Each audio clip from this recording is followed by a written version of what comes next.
네, 오늘은 십계명에 관한 연속 설교 25번째 시간입니다. 제 9계명 내 이웃에 대한 태도라는 주제를 가지고서 우리가 함께 말씀을 나누고자 합니다. 대한민국 법무부 자료에 의하면 일본에서 한 해 동안 법정에서 위증한 죄로 기소된 사람이 9명인데 한국은 1544명이라는 자료를 발표했습니다. 아무 근거가 없이 상대방을 고소하는 무고죄로 기소된 사람은 일본은 10명인데 반해 한국은 2171명이라는 통계가 있습니다. 위증죄는 거의 한국이 일본에 비해서 170배 정도 많고요. 무고죄는 210배가 많습니다. 일본이 우리나라보다 인구가 2배 정도 더 많다고 치면 정말 어마어마한 숫자로 우리 한국이 일본보다 위증죄와 무고죄에 대한 죄가 많습니다. 우리가 인생을 살다 보면 가장 엄격하고 공식적인 자리가 바로 법정이라는 곳인데요. 이곳에서 말 한마디 잘못했다가는 크게 일이 벌어지죠. 그런데 이 법정에서도 이렇게 거짓 증거를 하는데 아무런 제약이 없는 우리 일상생활에서는 얼마나 흔하게 다른 사람에 대해서 함부로 말하고 있는지 모르겠습니다. 자, 무고죄라는 것은 무엇입니까? 무고죄라는 것은 저 사람이 나에게 피해를 끼쳤습니다 라고 판단을 해서 고소를 하는 것인데, 나에게 피해를 준 것에 대한 분명한 증거나 증인, 그리고 객관적인 죄로 인정할 만한 것이 없어서 괜히 아무런 이유가 없이 고소를 했다는 뜻이죠. 그래서 이제 그것이 죄가 되는 것이거든요.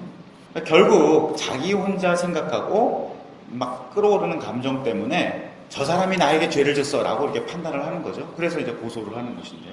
다른 사람의 이야기를 들어보고 제3자가 지금 이 상황을 바라봤을 때 어떻게 생각할 것인가에 대한 조언을 얻고 상대방과 직접적으로 대면을 해서 오해를 풀고 그리고 그 사람을 이해하려고 노력한다면 성급하게 이웃을 판단해서 무고죄로 이렇게 잡혀가게 되는 그런 일은 벌어지지 않을 것입니다. 우리가 다른 사람과의 이야기를 듣고 이해관계를 살펴보고 그리고 또 객관적인 판단을 내리려는 시간과 노력을 들여야 되는 것이죠. 하나님의 나라는 공정한 재판으로 세워지는 나라입니다. 예수님께서는 공의로운 재판으로 하나님 나라를 세우셨습니다. 죄인이 심판을 받는 십자가와 의인이 생명을 얻는 부활, 이 두 가지 사건이 바로 하나님의 공정한 재판이 벌어지는 현장이라고 말할 수 있습니다. 누가복음 12장 8절을 보면요, 내가 너희에게 말한다. 사람들 앞에서 나를 고백하는 사람은 누구든지 인자도 하나님의 천사들 앞에서 그를 인정할 것이다 라고 합니다. 여기서 말하는 고백이라는 것은 공적인 자리에서 인정하는 것이죠. 로마서 10장 9절 말씀을 보면요, 여러분이 만일 여러분의 입으로 예수님은 주님이시다 라고 고백하고 또 마음으로 하나님께서 그리스도를 죽은 자들 가운데서 다시 살리신 것을 믿으면 여러분은 구원을 얻을 것입니다. 또 여기서 말하는 고백이라는 것은 법정에서 진술을 하는, 증언을 하는 그런 의미로도 쓰이는 말입니다. 이 공식적인 고백, 공식적인 증언, 여기에 구원이 달려있다는 거예요. 어떤 사람이 하나님의 법정에 서서 천사들 앞에서 하나님의 법정에 서서 그리스도에 대해서 어떤 증언을 하는가에 따라서 생명과 구원이 달려있다는 얘기입니다. 마가복음 14장 57절을 보면 어떤 사람들이 일어나서 예수님에 대해 거짓 증언을 하였습니다. 우리는 이 사람이 내가 손으로 지은 성전을 헐고 다시 3일 만에 손으로 짓지 않은 다른 성전을 세우겠다고 하는 것을 들었습니다. 그러나 그들의 증언은 서로 맞지 않았습니다. 예수님이 공회에 잡혀가셨어요. 그래서 예수가 어떤 죄를 지었다라고 증인들이 나와서 막 이야기를 했는데 예수님의 이런 말을 했다라고 이렇게 증언을 하죠. 근데 예수님에 대한 이 증언이 잘못된 거였다는 거예요. 이스라엘의 공회에서 증언을 한 것이지만 사실은 이것이 하나님의 재판장에서 증언을 하고 있는 거였다는 거예요. 마가복음 15장 39절을 보면 예수님 바로 앞에 서 있던 백부장이 예수님께서 마지막 숨을 거두시는 것을 보고 말했습니다. 이분은 진실로 하나님의 아들이었다. 예수님께서 죽으신 십자가 앞에서 이 백부장이 고백을 해요. 하나님의 아들이었다 라고 마음속에 있는 마음을 고백하죠. 그러니까 이 백부장은 십자가와 부활이라는 재판에서 지금 예수님이 재판을 받고 있는 거잖아요. 이 재판에서 진실한 증언을 한 것입니다. 하나님 나라의 백성은 반드시 예수님의 십자가와 부활이라는 재판장에 서서 증언을 해야 되는 거예요. 어떤 사람들은 마치 나와 예수님과의 친분 관계로 하나님 나라에 들어간다라고 여깁니다. 그러나 이 친분 관계, 친밀한 관계라는 것도 어떤 객관적인 사실을 인식하고 판단하는 것에 기초하는 거예요. 고린도전서 15장 3절을 보면 내가 받은 가장 중요한 것을 여러분에게 전해주었습니다.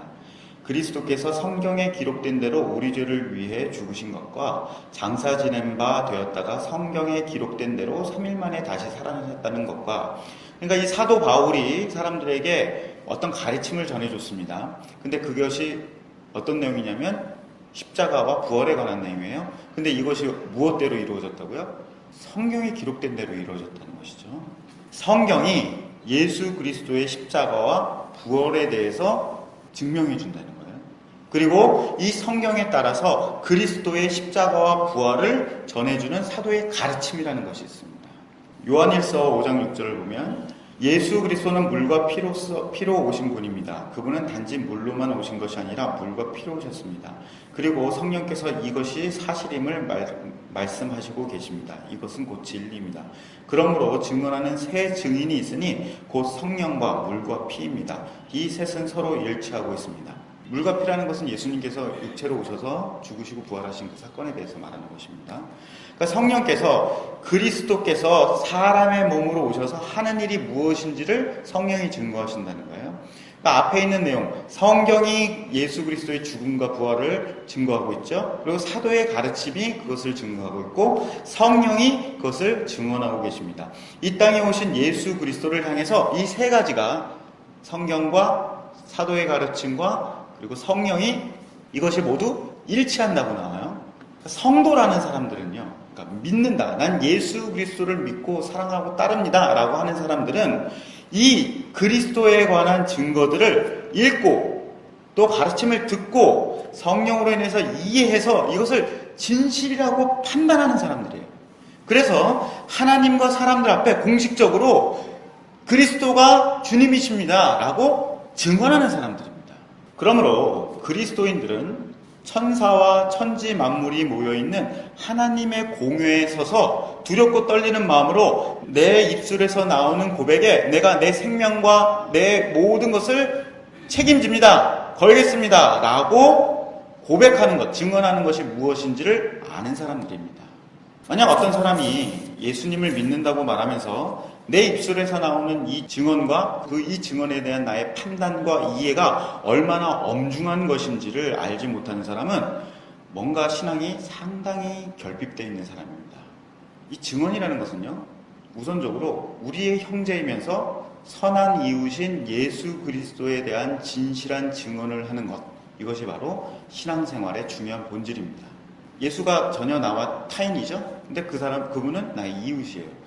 그분에 대해서 증언하는 것, 이것이 우리 신앙의 본질이란 말입니다. 예수 그리스도에 관한 증언의 중대함을 아는 사람은 예수에게 하는 것처럼 이웃을 판단하고 이웃에 대해서 공개적으로 말할 때에 매우 신중한 태도를 갖게 된다는 거예요. 이것은 하나님이 우리 부모님이기 때문에 하나님을 부모로 아는 사람은 육신의 부모에게 부모를 공경하는 것과 똑같은 원리인 것이죠. 또한 자신이 다른 사람에 대해서 말하는 것에 대한 책임감을 갖고 있습니다. 십자가와 부활의 의미를 믿고 이해할수록 성도는 이웃에 대한 진실한 태도를 갖게 되는 것이죠. 출애굽기 23장 1절을 보면 너희는 거짓된 소문을 퍼뜨리지 마라. 너희는 나쁜 사람과 손잡고 거짓 증언을 하지 말라. 다른 사람들이 다 악한 일을 한다고 해서 너희도 악한 일을 하면 안 된다. 다른 사람들이 다 거짓 증언을 한다고 해서 너희도 함께 거짓 증언을 하여 공정한 재판을 방해하면 안 된다. 대한민국 사회는 거짓말을 대수롭지 않게 여기는 그런 사회가 되어버렸습니다. 한국 학생들과 이야기를 해보면 상당히 이런 것들이 심각하다는 것을 알고 있어요. 맞는 것은 네, 아닌 것은 아니요 라고 말하는 학생들이 절반은 안 되는 것 같아요. 대체로 무엇이 옳고 그른 것인지에 대해서 객관적으로 사고하고 판단하는 훈련이 되어 있지 않고 자기에게 유익이 되느냐 아니면 자기의 감정이 어떠냐에 따라서 선악 판단이 왜곡되어 있는 경우가 상당히 많이 있습니다. 물론 아직 초등학생들이니까 어리기 때문이기도 합니다. 하지만 우리 사회가 정직하게 말하면 손해를 본다. 내게 이익이 된다면 어떤 사실을 부풀리거나 왜곡시킬 수 있다. 라는 사고방식이 우리 주변에 가득하기 때문에 그렇습니다. 만약 우리가 그리스도를 따르는 성도라면, 그리스도에 대해서 진실하게 고백하는 증인들이라면 우리 주변의 사람들이 진실을 왜곡하고 거짓을 일삼아도 우리가 거짓으로 이익을 얻는다는 것을 부정해야 됩니다. 누가복음 12장 58절을 보면요. 너를 고소하는 사람과 함께 법정으로 갈 때에 너는 도중에 그 사람과의 문제를 해결하여라. 그렇지 않으면 그 사람이 너를 재판관에게 데려가고 또 재판관이 너를 집행관에게 넘겨주어 너를 감옥에 가둘 것이다. 오늘 이 말씀을 보면 내가 고소를 당했을 때의 그런 말씀입니다. 하지만 이 반대의 경우도 해당이 돼요. 교무실에 앉아있으면 학생들이 와가지고 제가 나한테 뭐 어떻게 했어요 라고 이렇게 고소를 하는 학생들이 있어요. 그러면 이렇게 데려옵니다. 그래서 이 당사자를 대면해서 정황을 파악합니다. 그러면은 각자 자기만 옳다고 얘기를 해요. 그럼 목격자들을 부릅니다. 얘네들이 어떻게 된 거니? 라고 증언을 듣고 증거를 찾아내고 하면 맨 처음에 와서 제가 그랬어요 라고 이렇게 고소한 애가 훨씬 잘못했다라는 것이 드러나는 경우가 상당히 많이 있습니다. 이 재판이 시작되면 와서 먼저 잃은 애, 그러니까 이 고소를 시작한 사람, 이 사람의 행동도, 이 학생의 행동도 판단을 받기 마련이에요. 그런데 학생들이 이 고소를 할 때, 그러니까 고자질을 할 때, 제가 저랬어요. 이 문제를 해결해 주세요라고 하고 올 때는 마치 자기는 잘못이 하나도 없는 것처럼 이야기하고 자기의 잘못은 싹 빼서 이야기를 합니다. 자기 잘못은 전혀 생각하지 않고 얘만 잘못했어요. 그것만 강조한다는 것이죠. 재판이 시작되면 그런 게 통하지 않아요. 고소를 한 사람의 행동도 증명을 해야 되는 것이고 그리고 선악간의 판단을 받게 되어 있습니다. 아마 맨 처음에 선생님을 찾아와서 친구의 잘못을 고소한 이 학생은 자기가 벌을 받을 것이라는 생각은 전혀 하지 않았을 거예요. 고소를 당한 애, 그러니까 잘못했다고 봤던 그 친구는 1만큼 벌을 받는다면 찾아와서 고소를 받는 애는 이제 4만큼 더 강한 벌을 받는 경우가 종종 있습니다. 그러니까 이 선생님한테 와서 이 재판을 걸기 전에 먼저 친구한테 가서 그 친구와 이야기를 하고 왜 친구가 그렇게 했는지에 대해서 이해하려고 하고 화해를 시도하는 것이 고소를, 그러니까 재판을 시작하기 전에 먼저 해야 되는 일이에요. 그것이 훨씬 지혜로운 일입니다. 그런데 우리가 하나님 앞에서 다른 사람을 고소할 때도 그렇다는 거예요. 우리는 다른 사람의 잘못을 가지고서 하나님 앞에 저 사람 좀 보세요 라고 이렇게 고소하는 경우가 있습니다.